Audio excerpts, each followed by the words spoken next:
네, 오늘은 감사할 이유를 찾다라는 제목으로 함께 말씀을 나누고자 하는데요. 오늘 저희가 아는 것처럼 오늘은 추수감사 주일입니다. 여기서 추수감사란 사실은 농사와 관련져 있는 단어지요. 농사는 그러나 때를 따라 돕는 은혜가 없이는 불가능합니다. 왜냐하면 기후와 관련이 있기 때문이죠. 이른 비와 늦은 비를 주시고 또 때에 맞는 은혜가 가능하지 않다면 농사는 질 수 없기 때문인 것입니다. 따라서 이 감사의 이유를 생각할 때 우리는 한 해 때를 따라 돕는 하나님의 은혜가 있었음을 기억하고 감사하는 것, 그것이 바로 이 추수감사절, 그 추수감사 주일, 이 시간에 여러분과 저의 고백인 줄 믿습니다. 여러분, 그런데요, 이 감사와 관련해서 우리가 좀 한 가지 질문을 통해 말씀을 나누고 싶은 것은, 그럼에도 불구하고 여러분, 이 감사하면 어떤 마음이 드십니까? 실제로 이 감사라는 단어를 들을 때마다 감동과 감격이 있으십니까? 아니면 이 단어를 듣는 것조차 참 버거운 오늘을 살고 계십니까? 사실은 오늘의 인생이 그렇잖아요. 어쩌면 눈에 보여지는 무언가가 있으면 감사할 이유가 될 수 있을 것 같은데, 그러니까 뭔가 결과가 우리에게 주어지면요, 세상도 그러거든요. 아, 나에게 이러한 결과가 있었으니까 나는 감사해.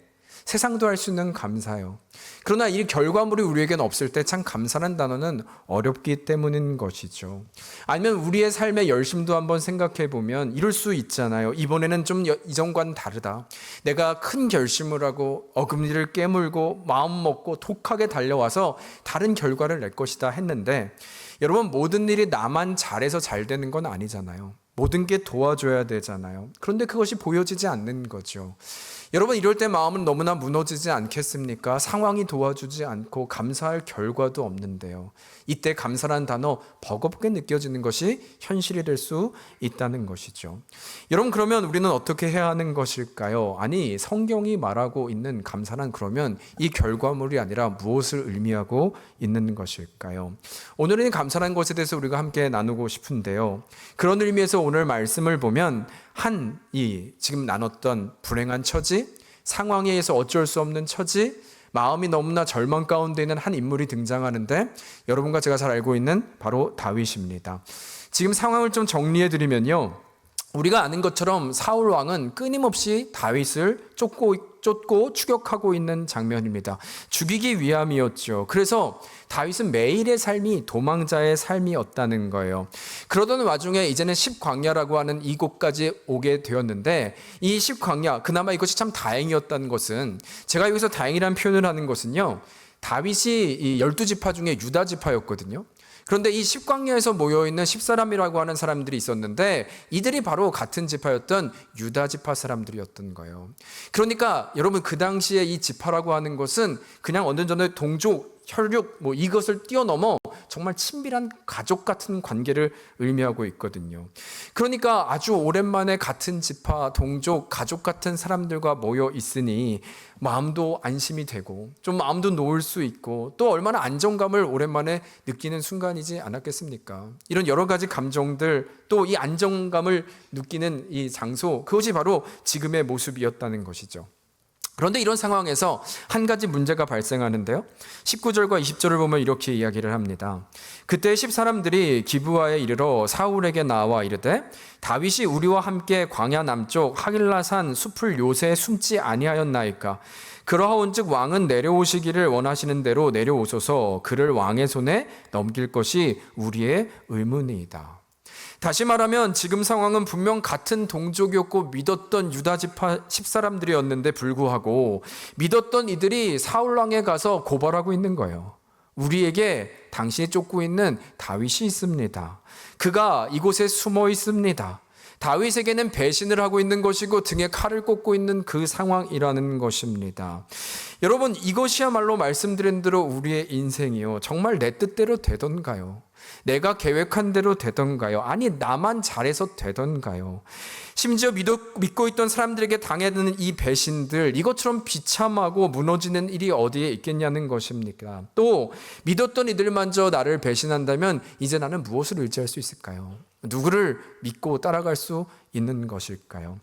여러분, 그래서 실제로 시편 54편을 보면요, 이 시편 54편은 바로 이 배경을 가지고 이 상황에서 쓴 다윗의 시인데요, 3절을 보면 이렇게 고백을 하고 있어요. 함께 같이 읽어볼까요? 시작. 낯선 자들이 일어나 나를 치고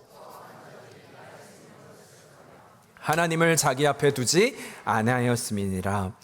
여러분, 지금 이 고백을 보면 낯선 자들이 일어나 나를 치고 포악한 자들이 나의 생명을 수색한다라고 말을 하고 있는데, 이 말은 낯선 자들이 날 막 치고 왔다는 것보다 어제 나의 피부직 같은 이들이 낯설게 느껴지는 거예요. 이제 다 낯선 이들이 되었다는 것입니다. 내가 이젠 도대체 누구를 믿어야 하는지, 누가 내 편이고 상대편인지조차 구분되지 않는 그 상황이죠. 여러분, 우리도 아군과 적군을 구별해야 할 말과 또 마음을 나눌 사람과 이것들이 구분되지 않겠습니까? 그런데 지금은 그것조차 구별되지 않기에 이것이야말로 가장 공포 그 자체인 것이죠. 그 상황을 말하고 있는 거예요. 게다가 이때 정말 설상가상으로 25절과 26절을 보면 이런 위급한 상황이 펼쳐지는데요. 사울과 그의 사람들이 찾으러 온 것을 어떤 사람이 다윗에게 아뢰매, 이에 다윗이 바위로 내려가 마온 황무지에 있더니 사울이 듣고 마온 황무지로 다윗을 따라가서는 사울이 산 이쪽으로 가매 다윗과 그의 사람들은 산 저쪽으로 가며 다윗이 사울을 두려워하여 급히 피하려 하였으니 이는 사울과 그의 사람들이 다윗과 그의 사람들을 애워싸고 잡으려 함이었더라. 여러분, 지금 26절 보면 사울이 이쪽으로 가매 다윗과 사람들이 산 저쪽으로 가고 뭐 이런 표현이 있는데, 이것은요 이런 거예요. 사울이 나를 쫓아오니까, 이쪽에서 쫓아오니까 다윗이 저쪽으로 도망갔고, 또 저쪽까지 쫓아오니까 또 이쪽으로 도망가고, 끊임없이 추격전을 벌이고 끊임없이 도망가고 있는 그 바울의 현재 상황을, 비참한 상황을 보여주고 있다는 것이죠. 결국 지금 모든 것을 좀 정확적으로 말씀드리면 정말 사방이 다 적이 되어 있는 것이고 구별조차 못하는 것이고, 내가 누구를 의지해야 하는지 안으로도 불안한 상태, 밖으로도 사울이 언제 나를 죽일지 모르는 시간의 문제지 조금 있으면 잡힐 것 같은 정말 절망적인 상황이 바로 오늘의 상황이었다는 것입니다. 여러분, 따라서 이런 상황에서의 다윗이요 정말 뭘 할 수 있을까요? 도망가는 것이 전부. 그러나 이 마음의 상한 마음, 좌절된 마음, 아니 현실의 전략도 짜지 못하는 이 상황에서 그는 무엇을 할 수 있을까요? 아니 어떻게 해야 하는 것일까요? 여러분, 그런데 놀라운 것은 조금 전 제가 말씀드린 시편 54편이요, 이러한 상황에서 쓴 다윗의 고백이라고 했잖아요. 그런 의미로 오늘은 이 사무엘상과 동시에 좀 54편에 그의 기도를 통해서 말씀을 또 메시지를 나누고자 하는데요. 다윗이 이 상황 가운데 무엇을 고백했는지가 바로 이 감사의 내용이기 때문인 것입니다. 오늘은 좀 두 가지를 나누고자 하는데요. 먼저는 4절과 5절입니다. 그가 무엇을 이 절박한 상황에서 구하고 있는가? 제가 4절 읽을게요. 하나님은 나를 돕는 이시며 주께서는 내 생명을 붙들어 주시는 이시니이다. 5절 같이 읽을까요? 시작. 주께서는 내 원수에게 악으로 갚으시리니 주의 성실하심으로 그들을 멸하소서. 여러분, 우리에게 주시는 하나님의 첫 번째 메시지는 하나님을 아는 것 자체가 감사라는 것입니다. 감사의 이유는 상황과 환경이 아니라 하나님을 아는 것이 감사의 이유라는 것을 우리에게 알려주신다는 것이죠. 여러분, 그래서 지금 4절도 보세요. 하나님을 어떻게 기억하여 찬양하고 있는데, 하나님은 나를 돕는 이시며 또 하나님은 나를 내 생명을 붙들어 주시는 이입니다. 결국 내가 하나님을 압니다. 주님은 그런 분이십니다 라고 지금 하나님의 아는 것 자체를 고백하고 있는 것이죠. 여러분, 그러나 실제로 이 하나님을 아는 것이 왜 강함이냐, 하나님을 바로 아는 것이 왜 능력이냐라고 말할 수 있냐면요, 실제로 예수님께서 갈릴리 사역, 예수님의 주요 사역의 무대는 갈릴리였거든요. 그래서 이 복음서를 보면 갈릴리에 수많은 사람들이 예수님이 떴다 하면 막 모이는 거예요. 요즘으로 말하면 인싸 같은 거고, 뭐 어마어마한 센세이션을 일으킨 분이 바로 예수님이셨습니다. 그래서 사람들이 몰려왔을 뿐만 아니라 또 중풍병자, 아픈 사람도 많이 왔죠. 주님은 그것을 다 고쳐주시기도 했고, 또 사람들이 예수님의 말씀을 듣기 위해서 모였으니까 그들을 잘 가르치기도 하셨고, 또 그 외에도 우리가 아는 것처럼 수많은 이적과 기적을 베푸셨던 것이 바로 우리 주님이 하셨던 일인 것을 저희가 잘 기억합니다. 그러니까 사람들이 점점점 모이기 시작한 거예요. 여러분, 그런데 이 사람들이 예수님의 센세이션 가운데 덩달아 좀 흥분한 사람들이 있었는데 저는 제자들이 아니었을까라는 생각이 드는 거예요. 그들도 덩달아 너무나 신이 나 했습니다. 사실 충분히 이해가 되는 것은 내가 저 분을 안다는 것이죠. 저 위대한 분을 안다는 것이죠. 여러분, 우리도 그렇잖아요. 내가 누구를 알아. 그것만으로도 굉장히 자부심이 느낄 때가 있잖아요. 당신이 말하는 구원자 메시아? 나 그분과 친해. 그분 만나고 싶어? 나를 통해서 갈 수 있어. 너 내가 누군지 알아? 그분의 제자야. 뭐 이런 마음을 말하고 있는 것입니다. 스스로를 드러내고 싶은 그 마음. 그래서 여러분 실제로 주님이 나중에 주님께 요청하잖아요. 주님이 왕국을 세우시면 우리를 우의정해, 나를 자의정해. 여러분 누가 더 인정받는 제자인가? 이걸 가지고 시기하고 다퉜다는 거예요. 끊임없이 하나님 앞에서 나를 인정받고 싶은, 주님 앞에서 인정받고 싶은 그들의 모습, 잘난 체하고 싶은, 드러내고 싶은 마음이 있었다는 것이죠. 여러분 그런데 마가복음에 보면 어느 날 그날도 수많은 사람들이 예수님께 다가왔거든요. 그런데 웬일인지 주님께서는 그 사람들을 다 물리시더니 이제 이리로 말고 저 바다를 건너가, 우리가 저곳으로 건너가 다른 일을 좀 행하자라고 말씀을 하세요. 그리고 저편으로 가자는 곳을 가리켜 봤더니 바로 거라사라고 하는 지역이었습니다. 여러분 제자들이 그 말을 할 때 어땠을까요? 아니 주님, 이곳에서도 사람이 이렇게 많은데 왜 굳이 우리가 거기로 가야 됩니까? 이렇게 말했을까요? 아니 저는 그렇지 않았을 거라고 생각을 해요. 오히려 이런 거죠. 하나님, 주님, 여기도 이렇게 사람이 많고 여기서도 이렇게 놀라운 역사가 있는데 주님 이 사람을 다 물리시고 저리로 가자고 말씀하신다고요? 아니 그렇다면 저곳에서 또 얼마나 더 중요하고 또 큰 역사, 놀라운 일을 하실 것인가? 오히려 더 큰 데를 가지고 이 말을 듣고 있는 제자들의 모습을 기대할 수 있다는 것입니다. 그리고 실제로 그래서 주님이 말씀하신 대로 모든 제자들과 함께 배를 탔죠. 그때 우리가 잘 아는 사건이 벌어져요. 바로 풍랑이입니다. 예수님은 주무시고 계셨어요. 그때 여러분 그 일 기억하세요? 놀란 제자들이 예수님을 급하게 깨웁니다.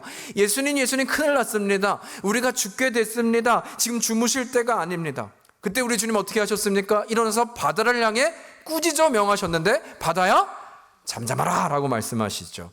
여러분 이때 누가 놀랐을까요? 제자들은 너무나 놀랐어요. 아니 우리 주님이 누구시건데 이 자연마저, 병을 고치는 것은 가능하다 할지라도 이 풍랑을 잠잠하게, 이 자연을 다스리실 수 있는 분인가, 너무나 놀랐던 것이죠. 그러나 동시에 그렇다면 주님이 이 거라사로 가는 동안에 이 정도 일이었다면 하나님이 처음부터 의도하시고 목적지를 향한 거라사에서는 도대체 더 얼마나 많은 사람들과 얼마나 많은 역사와 우리가 상상하지 못하는 놀라운 일들을 보이시기 위해서 가시는 것일까? 이 기대감이 가득 차지 않았겠냐는 것입니다. 여러분 그런데요, 이제 시간이 되어서 분명 예수님과 제자들이 거라사에 도착을 했는데 여기서 이제 마가복음을 보면요, 이 제자들이 예상했던 것과는 너무나 다른 상황이 펼쳐지는 거예요. 그것이 실제로 마가복음 5장 1, 2절인데요 이렇게 얘기합니다. 예수께서 바다 건너편 거라사인의 지방에 이르러 배에서 나오심에 곧 더러운 귀신 들린 사람이 무덤 사이에서 나와 예수를 만나더라. 여러분 여기서 제가 좀 흥미있게 보는 관점은 뭐냐면, 다른 마가복음에서도 수많은 중풍병자, 손 마른 사람, 나병 환자들이 등장하거든요. 그런데 그들을 주님이 고치시고 그들을 다루시는 장면은 굉장히 짧아요. 그냥 한번 언급하고 지나가는 정도라는 것이죠. 그런데 이 거라사 귀신 들린 사람만큼은요, 무려 마가복음을 찾아보시면 20절이나 할애하고 있어요. 게다가 또 한 가지 특징은 뭐냐면, 이 거라사 귀신 들린 사람과 예수님의 대화 사이에는 주님과 이 사람 외에 다른 제자들이나 다른 사람들이 끼어들 틈이 없습니다. 아니 의도적으로 그들이 들어오는 것조차 허락하지 않고 아주 의도적으로, 아주 집중적으로 이 거라사 귀신 들린 사람만 주님이 다루시는 것을 보여주고 있다는 것이죠. 여러분 무엇을 말씀드리고자 하냐면요, 저는 이 구절을 묵상하면서 예수님께서 이 거라사에 오신 목적이요, 제자들이 예상했던 것과는 너무나 다르다는 것이죠. 말씀드린 대로 제자들은 어떤 예상과 기대를 했냐면 세상에 말하는 효율성이었습니다. 다다익선이요. 이왕이면 더 많은 일, 이왕이면 더 많은 좋은 일, 치유, 사역, 그것들을 기대했다는 것이죠. 심지어 오는 길에 풍랑 사건까지 치르면서 더욱더 확신했을 것입니다. 이런 풍랑일까지 있으면서도 이곳까지 오셨다면 주님은 더욱더 확실한 위대한 역사를 보이기 위함이구나. 이것은 분명할 거야. 여러분 이것이 제자들의 기대였다면, 그러나 이와는 다르게 우리 주님의 관심은 전혀 달랐다는 거예요.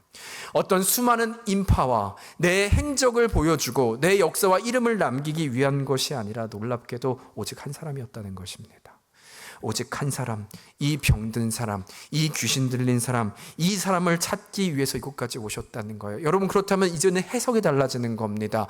더 많은 사람들을 위해서 풍랑이 있었던 게 아니라 우리 주님은 이 한 사람을 살리기 위해서는 풍랑도 마다하지 않으시는 거예요. 그 장애도 더 이상 문제가 되지 않는 거예요. 내가 저 한 영혼을 살리고자 하는 주님의 마음이 생기고 그 마음이 전부가 되고 목적이 되면 그 어떤 것도 막을 수 없는 우리 아버지의 마음을 지금 말씀하고 있다는 것입니다. 무엇 위해서요? 한 영혼의 회복을 위해서라는 것입니다. 심지어 그것은 제자들의 마음과 기대에 어긋났다 할지라도 이 모든 것을 뚫고 내가 찾는 이 회복할 이를 위해서 나는 갈 것이다 라고 하는 예수님의 의지를 보여주고 있다는 것이죠. 여러분, 게다가 또한 이것을 통해서 우리가 볼 때 이것이 은혜인 것은 우리가 이 대상을 한번 보자는 거예요. 여러분, 사실 이 거라사 귀신 들린 자요, 그가 무엇을 했습니까? 그가 한 것이 무엇입니까? 아니, 그야말로 이 땅 가운데 가장 기대도 없고 가장 소망도 없고 인간 사이에서도 버려진 존재이지 않습니까? 스스로 아니면 실제로 자신도 알고 있었을 거예요. 나야말로 이제 저 절벽 밑으로 떨어질 인생, 어떠한 삶의 기대도 없고 누구도 나에게 손 내밀어주지 않는 인간으로서는 더 이상 존재가 없는 내 인생, 누구보다도 잘 알고 있는 인생이었다는 것이죠. 마치 다윗처럼 다 나를 떠나고 다윗처럼 다 낯설고 이제 끝난 것 같은, 버린 것 같은 그 영혼, 아무도 봐주지 않는 영혼이 바로 이 거라사 귀신 들린 사람이었다는 것입니다.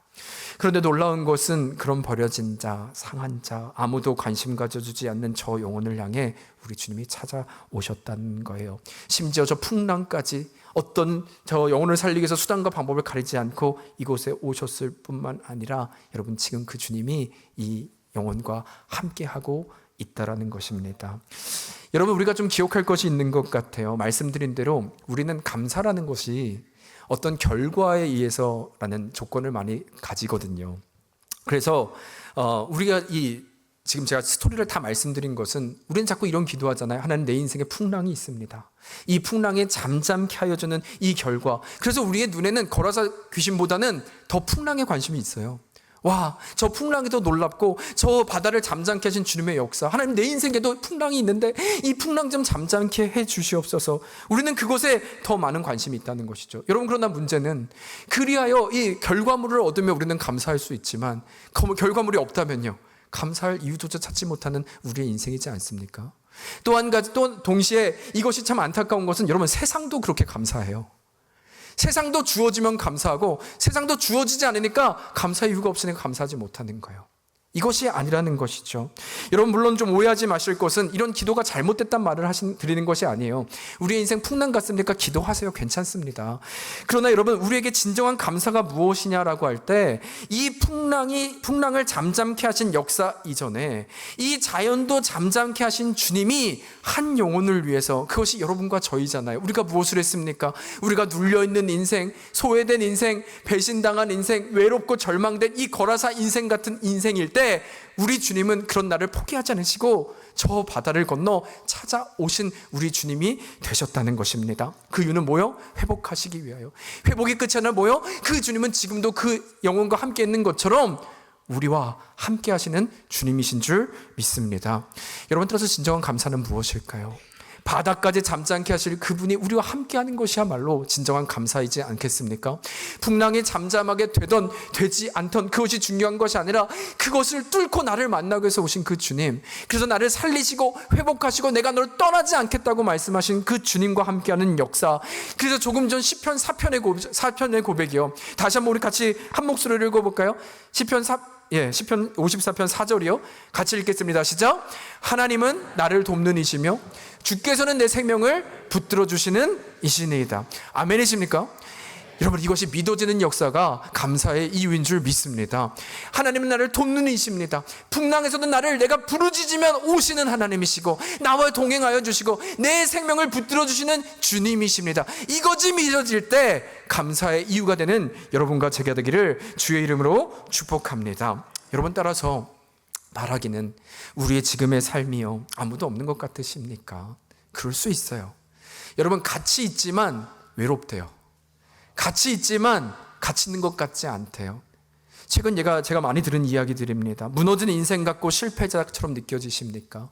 내가 이렇게 최선을 다해서 무언가를 이루면 나는 이제 행복한 것을 꿈꿨는데 마치 왔더니 보이지 않는 거예요. 더 외로운 거예요. 여러분, 그러나 우리가 기억합시다. 이 모든 것은 끝이 아니라 하나님이 우리를 알고 계시고 우리가 그 하나님을 알 때 우리는 끝이 아니라 시작하신 하나님이 끝나야 끝나는 것이라면 하나님께 소망이 있습니다. 그것이 감사의 이유입니다. 오늘도 그 주님은 우리를 일으키시고 우리가 눌려져 있을 때 예수 그리스도의 이름을 부르는 자에게 함께 동행하여 주는 그분을 바라봄으로 일어나 걷는 여러분과 제가 되기를, 또 진정한 감사 이유가 되기를 주의 이름으로 축복합니다. 그런가 하면 두 번째인데요, 여러분, 그렇다면 우리가 정말 주님께서 나를 붙드시는 분이고 나의 생명을 이끄시고 돕는 이심을 믿는다면 이제는 우리가 또 무엇을 의지할 때 견고하게 흔들리지 않고 주님만을 바라볼 수 있을까요? 그 근거가 무엇이고 무엇을 불러야 하는 것일까요? 이에 두 번째는 6절인데요 6절 한번 같이 읽도록 하겠습니다. 함께 읽겠습니다. 시작. 내가 낙헌제로 주께 제사하리이다. 여호와여 주의 이름에 감사하오리니 주의 이름이 선하심이니이다. 여러분, 다시 말하면 주님을 의지하는 삶을 살아갈 때 우리가 반드시 잊지 않고 붙잡아야 될 것이 있는데, 그것은 바로 여호와의 이름의 능력이 있음을 기억하는 인생이 되어야 한다는 것입니다. 여호와의 이름을 기억해야 된다는 거예요. 그래서 지금도 두 번이나 반복하잖아요. 여호와여 주의 이름에 감사하고 여호와여 주의 이름이 선하시나이다. 이 이름을 붙들고 있는 다윗이요, 이름의 능력을 믿고 있는 다윗이요, 그 이름이 능력임을 기억하는 인생이 되어야 함을 우리에게 말씀하고 있다는 것이죠. 여러분, 그렇다면 도대체 이름이 무엇인데요? 그런데 이름이 정말 여러분 위대한 것이 있는 것은, 오래전 모세의 스토리를 잠시 떠올려 볼까요? 모세가요, 하나님을 떨기나무 앞에서 만났어요. 하나님께서 모세에게 이때 너가 저 애굽에 있는 이스라엘 백성들을 구원하라 라고 말씀을 하시죠. 그때 모세가 수많은 얘기를 하다가 마지막에 묻습니다. 하나님, 내가 이제 애굽으로 들어가야 하는데, 그래서 그들에게 바로에게 출애굽을 명해야 하는데 제가 누구의 이름으로 말해야 됩니까? 내가 누구의 명령을 받고 왔다고 해야 됩니까? 이런 질문을 하자 하나님께서 처음으로 자신에 대한 얘기를 하죠. 뭐라고 하세요? 나는 스스로 있는 자다. 나는 스스로 있는 자다. 하나님 스스로 있는 자임을 스스로 밝힙니다. 이름을 밝혔다는 거예요. 여러분, 그런데 이 이름을 기억하세요. 이 이름을 밝힌 것이 얼마나 위대한 역사의 시작이 되었는지. 실제로 그 이후에 모세는 그 이름을 가지고 바로를 찾아갑니다. 여러분, 그 당시 바로라고 하는 이 존재는요, 사람이 아니에요. 이 신이라고 믿었는데 정말 신의 아들이라고 믿었기 때문에, 아마 본인도 믿었을 거예요. 신의 아들이 바로였기 때문에 애굽에는요 법이 없습니다. 그냥 그의 말이 법이에요. 왜냐하면 그가 신의 아들이니까. 그 정도로 절대적인 왕이었다는 것이죠. 그런데 그 앞에 모세가 선 거예요. 그러면서 말하기를, 하나님께서 우리 백성들을 저 광야에서 예배하게 하라 라고 명하셨다고 말합니다. 여러분, 이 말을 들은 바로가 어땠을까요? 여러분, 비웃는 거예요. 묻는 거예요. 오케이, 너의 왕이 말했다는 것, 너의 신이 말했다는 것까지 내가 인정한다. 그러나 한번 너가 한번 생각해 보라고. 너의 신이 정말 위대한 신이라면 그 어떤 신이 자기의 백성들을 노예로 삼겠느냐, 노예가 되게 하겠느냐? 이것은 위대한 신이 아니라 아주 힘이 없는 신이거나 가짜 신일 것이다. 그러면서 바로가 빈정거립니다. 너의 신을 의지해봐라. 근데 그 신은 그냥 너희를 노예롭게 만들 수 없는 약한 신이야 라고 말을 하고 있는 것이죠. 여러분, 그런데 우리가 잘 기억하지만 성경을 보면요, 놀랍게도 이 바로가 여호와의 이름을 빈정거리고 조롱하기 시작할 그때부터 우리가 아는 대로 10가지 재앙이 시작됩니다. 여기서 10가지 재앙은 그 당시 이 애굽이 가지고 있던 모든 우상들의 종류였어요. 그 10가지를 다 하나님은 패하고 계신 것이죠. 심지어 여러분, 성경에 보면 하나님께서는 바로의 마음을 강팍하게 하셨다까지 말씀하세요. 여러분, 이것이 의미하는 건 뭐예요? 하나님은 바로의 마음도 조종하시는 분이야. 다스리시는 분이다. 컨트롤하실 수 있는 분임을 얘기하고 있는 거예요. 여러분, 따라서 이 10가지 재앙을 봤을 때 누가 가장 놀랐을까요? 여러분, 저는 바로보다 더 놀란 인생 바로 모세였을 거라고 생각을 합니다. 도대체 하나님은 누구시기에 저 바로라고 하는 신도 벌벌 떨게 하고 그 모든 우상들도 파하게 하시는 것일까? 도대체 스스로 있는 자라고 하는 하나님의 이름이 무엇이건데, 그분이 있으면, 그분의 이름으로 나아가면 이 모든 것이 다 이렇게 하나님의 뜻대로 성취될 수 있는 것인가? 여러분, 이 과정을 통해서 모세는 정확히 안 것입니다. 10가지 재앙을 통해 그는 여호와의 이름, 스스로 있는 자가 누구인지를 깨달았을 뿐만 아니라 저 여호와 하나님은 그의 이름이 선포될 때 그 이름의 명예를 걸고 모든 것을 인도하시는 분이시구나를 자신의 눈으로 목도하게 되었다는 거예요. 이 모든 것을 완성하시는 분, 그 이름의 능력이, 하나님께서 자신의 이름을 밝히셨을 때에는 그 이름에 합당한 명예대로 주가 이루셨습니다. 주시는 분임을 믿음으로 고백하기 시작했다는 것입니다. 여러분, 그래서 이것이 모세만이 아니라 시편 143편도 보면요, 다윗도 이런 고백을 해요. 9절에서 11절인데요, 이렇게 얘기합니다. 여호와여, 나를 내 원수들에게서 건지소서. 내가 주께 피하여 숨었나이다. 주는 나의 하나님이시니 나를 가르쳐 주의 뜻을 행하게 하소서. 주의 영은 선하시니 나를 공평한 땅에 인도하셔서. 그래서 그가 무엇을 구하는지 한번 볼까요? 11절 같이 읽겠습니다. 시작. 여호와여, 주의 의로 내 영혼을 환난에서 끌어내소서. 주의 의로 내 영혼을 환난에서 끌어내시옵소서. 근데 지금 그가 무엇을 구하고 있어요? 이 상황 가운데 한 가지를 구하고 있는데, 다윗은 정확히 하나님 여호와의 이름이 무엇인지를 아는 자죠. 그렇기 때문에 11절을 보면 정확히 얘기합니다. 여호와여, 주의 이름을 위하여, 주의 이름이 있는 곳에 하나님의 역사가 있었던 것을 내가 기억하기에, 주의 이름의 명예를 걸고 이루신 것을 알기에, 주의 이름을 위하여 나를 살리시고 주의 길로 인도하여 주시옵소서. 내가 주의 이름을 위대함을 압니다. 그 전능하시고 신실하신 주님의 이름을 구할 때 주님께서는 반드시 나로 주의 명예를 걸고 나를 살리실 분이 되시고 선한 길로 인도하시는 분이심을 내가 기억합니다. 내가 믿습니다라고 지금 고백하고 있는 것입니다. 여러분, 이것이 다윗의 고백이었다는 거예요. 하나님의 이름, 여호와의 이름. 그래서 실제로 다시 사무엘상이요, 여러분, 사울에게 쫓기고 있는 다윗이었습니다. 이쪽으로 가면 이쪽으로 쫓아오고 저쪽으로 가면 저쪽으로 추격하고 있는, 여러분, 이건 시간 문제인 거예요. 언제 잡혀도 이상하지 않은 상황인 것입니다. 그런데 이 사무엘상 저희가 읽었던 마지막을 보면요, 여러분, 여기서 놀라운 일이 생겨요. 주님의 이름을 구했던 이 다윗, 하나님의 이름으로 나아갔던 그 다윗, 그 결과가 27절과 28절입니다. 이렇게 얘기를 합니다. 전령이 사울에게 와서 이르되 급히 오소서. 블레셋 사람들이 땅을 침노하나이다. 이에 사울이 다윗 뒤쫓기를 그치고 돌아와 블레셋 사람들을 치러 갔다. 여러분, 보이십니까? 놀라운 것은 지금 이 상황에서 기적이 일어났는데요, 갑자기 사울은 지금 혈안을 해서 다윗만 쫓고 있었는데 갑자기, 여러분, 이건요, 다윗의 옵션은 없는 얘기예요. 하나님, 나는 잘 모르겠어요. 어찌 될지 모르겠어요. 이 옵션이 없습니다. 그런데 놀랍게도 블레셋이 갑자기 쳐들어온 거예요. 그러자 사울이 다윗을 쫓던 것을 멈추고 다시 그곳으로 돌아가고 있는 것입니다. 여러분, 주의 이름을 붙드는 인생이요, 스스로 있는 자요, 스스로 있는 자 하나님을 붙드는 인생이요, 우리의 계획이 아니라, 우리의 뜻이 아니라, 우리의 재략이 아니라 하나님은 하나님의 방법과 하나님 때와 하나님의 전능하심과 신실하심으로 부르시는 자에게 역사하시는 그 하나님이심을 보여주고 있다는 것이죠. 여러분, 말씀드린 대로 다윗이요, 누구보다도 잘 알았을 거예요. 내가 어디까지 갈 수 있을까? 여러분, 마음은 어땠을까요? 그 점점 다가올수록, 군사들이 다가올수록 어쩌면 나도 포기하고 싶은 마음. 여러분, 나 혼자면 어떻게 되겠는데 나를 따르고 있는 가족이요, 아니면 나를 따르고 있는 수많은 부하들이요, 저들의 두려운 얼굴을 볼 때 나는 너무나 막막한 거예요. 여러분, 수장이 두려운 얼굴을 보일 수는 없잖아요. 근데 또 명령을 할 수 있는 것이 도망가자예요. 이 어쩔 수 없는 상황, 여러분, 어떻게 할 수 있냐는 것이죠. 여러분, 마치 그러나 우리의 인생 같지 않습니까? 우리의 인생, 여러분, 누구보다 끝이, 내가 어디로 가고 있는지 잘 아는 것은 당사자예요. 이렇게 되면 내가 어떻게 될지, 이 끝이 무엇인지, 절망인지를 우리는 너무나 잘 알고 있습니다. 그래서 우리 때로는 포기하고 싶은 마음도 드는 것이죠. 여러분, 그때 우리가 다시 한번 기억합시다. 그는 무엇을 보고 있습니까? 주의 이름에 감사하오리니. 여러분, 주의 이름, 그분의 임재, 그 이름 안에 있는 약속, 하나님은 그 이름을 부른 자들에게 선하신 하나님 되십니다. 그저 단지 여호와 이름에 의지하여 나아갔을 때 그에게 없었던 옵션이 하나님의 다스리심이. 여러분, 시편에 보면은요, 하나님의 수는 저 바다의 모래알과 같다고 하세요. 여러분, 이게 무슨 얘기냐면 바둑이에요, 바둑.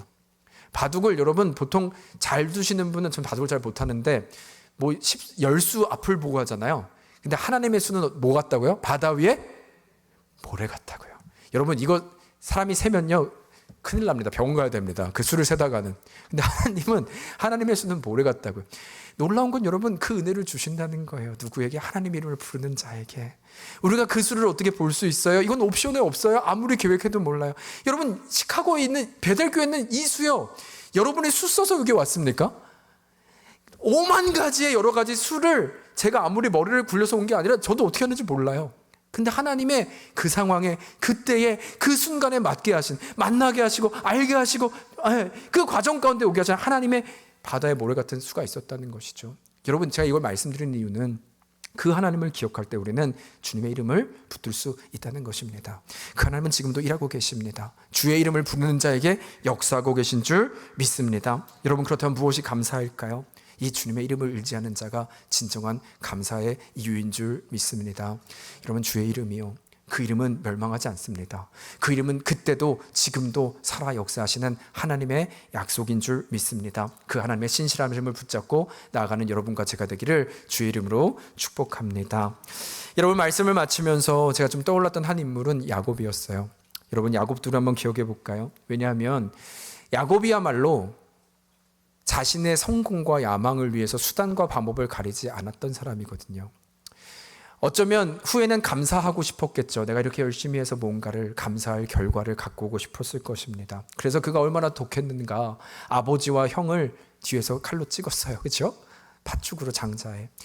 여러분, 떠날 때 어떤 마음이었을까요? 그냥 도망자의 마음이었을까요? 저는 좀 이런 생각에, 그래도 가족인데 너무나 미안한 마음이 있지 않았겠습니까? 그러나 한편은 그런 거죠. 여러분, 오래전 이렇게 옛날 그 전통 드라마 보면 이런 얘기 하던데요. 집안이 막 너무 힘들지만 집안에 딸이 보화를 갖고 나오는 거예요. 이거 너무 귀한 거 나는데 엄마를 막 뒤에서 울면서 얘기하는 거죠. 내가 이걸 지금 집에서 귀한 거 갖고 나가면 반드시 성공해서 올게. 여러분, 어쩌면 이런 마음 아니었을까요? 너무 미안하지만 그 마음 같이 독하게 마음 없는데 반드시 성공해서 이거 갚을게. 성공해서 돌아올게. 어쩌면 이게 야곱의 마음이지 않았을까? 그러나 그의 마음에는 수단과 방법을 가리지 않고 이 결심대로 살아온 것이죠. 그래서 죽도록 일을 하고 죽도록 사람과는 관계를 다 끊고 자기 혼자, 왜? 내가 이 정도로 독하게 마음을 먹었으니까. 관계는 무엇입니까? 무조건 돈을 모으고 성공하는 게 목적이었던 것이죠. 이것이 바로 우리의 인생이지 않습니까? 여러분, 그런데 그러던 그가 이제는 삼촌 라반과의 집에서 헤어지고 한 재산을 가지고 나오게 되었는데, 그때 야복강 사건이 일어나잖아요. 그곳에 있을 때 형 에서가 400명을 데리고, 군사를 데리고 그에게 다가오고 있는 거예요. 그 순간 그는 가축과 자신의 가족도 보내고 야복강에 혼자 남게 됩니다. 그런데 그 밤에 갑자기 하나님의 사자가 등장하죠. 그리고 그가 하나님의 사자인 것을 발견하고 붙잡고 놓질 않습니다. 그리고 이런 고백을 해요. 나에게 복을 주시기 전엔 내가 절대 놓지 않겠습니다. 그는 뭘 구했어요? 복이요. 어쩌면 그는 알았던 것이죠. 내 인생 가운데 그 정도로 절박한 것입니다. 당신이 나에게 복을 줘야 됩니다. 내가 어떻게 이 자리까지 왔는데요. 내가 가족도 버리고 형도 버리고 내가 모든 걸 다 끊고 이 자리까지 왔는데 나에게 반드시 복을 주세요. 난 이걸 놓을 수 없습니다. 여러분, 그 간절한 심령, 우리의 인생, 여러분 이민자까지 올 때는 그런 마음이 있지 않았어요? 내가 어떻게 해서든, 그 안타까운 마음이요. 그런데 그때 이 하나님의 사자가 어떻게 하세요? 그의 다리를, 환도뼈를 칩니다. 여러분, 복을 구했는데 절름발을 만드셨어요. 복을 주지 않으면 내가 놓지 않겠다고 했는데 그 다음부터 장애인을 만드셨다는 겁니다. 여러분, 어찌 보면 사고죠. 불행이죠. 그래도 이제껏 내 두 발이 있었기에 여기까지 왔는데 이제는 그 소망마저 사라진 것입니다. 여러분, 그런데요, 그 놀라운 것은, 이것은 우리의 관점인데, 그 순간부터 하나님은 그에게 이제는 너의 이름이 야곱이 아니라 새 이름을 줄 텐데 무슨 이름을 주세요? 이스라엘이라. 하나님의 약속을 받은 나의 아들이라 라는 이름을 주세요. 그리고 이 말은 이제는 너의 발을 의지하는 인생이 아니라 하나님의 이름을 의지하는, 하나님이 주신 이름과 그 인생에 맞는 하나님의 자녀 인생을 살게 하신 그 고백, 이름을 바꿔주신 사건이 일어났다는 것입니다. 여러분, 그런데 이것이 얼마나 놀랍냐면, 제가 이걸 말씀드리고자 하는 것인데, 창세기 후반에 보면요, 야곱의 아들이었던 요셉이 총리가 되고요, 총리인 야곱이 아버지를 다시 초청합니다. 여러분, 한번 상상해 보세요. 아버지를 초청해서 아버지가 바로 앞에 오는 장면이에요. 바로가 들어오라 명하고 이제 아버지 야곱이 들어갑니다. 그런데 이 야곱이 들어가자마자 아마 절뚝거렸겠죠. 그리고 점점점 앞으로 다가갑니다. 그러더니, 제가 말씀드렸죠. 바로는 그 당시에 사람이 아니라고, 신이라고. 그런데 그에게 처음 만나자마자 절름발이 장애인이 올라오더니 그의 머리에 손을 펴서 안수하고 복을 부고 기도하기 시작합니다. 여러분, 이건요, 죽고자 함이에요. 죽겠다고 하는 거예요. 여러분은 너무나 놀라운 것은, 이것이 우리에게 주시는 메시지는 죽음을 각오하여 그는 뭘 하고 있는 것인가. 말씀드렸죠. 지금 상상해보면 한 절름발이가 약한 이가 한 걸음씩 오고 있는 거예요. 그런데 자신의 머리에 손을 얹고 기도한다는 것이죠. 여러분, 이것이 우리에게 말씀하고 알게 하시는 것은 무엇일까요? 여러분, 야곱은요 이제 정말 이스라엘이 된 거예요. 이제는 정말 나의 발이 아니라 주의 이름을 아는 야곱이 되었기에, 이 말은 저 바로가 아니라 이 땅에 전능하신, 이 땅의 창조주이신, 이 땅의 진정한 왕이 누구신 분인지를 알고 그분이 하나님이심을 알았기에 감히 그에게 손을 들어 하나님의 이름으로 축복할 수 있었다는 것입니다. 무엇을 알았기에? 하나님의 이름을 알았기에. 여러분, 놀라운 것은요, 제가 이 장면을 다시 한번 좀 묵상해 봤거든요. 근데 놀라운 것은 이 장면을 아무리 제가 되새겨 보아도요, 바로를 축복하는 야곱의 오른손은 너무나 커 보이는데 그의 절름발의 다리는 보이지 않는 거예요. 하나님의 이름으로 두려워하지 않고 담대하게 나아가는 야곱은 보이는데 장애인의 약함은 저에게 보이지 않는 거예요. 여러분, 이것이 바로 하나님의 이름을 아는 자의 자녀의 권세인 줄 믿습니다. 여러분, 저는 그렇게 기도할 때 있거든요.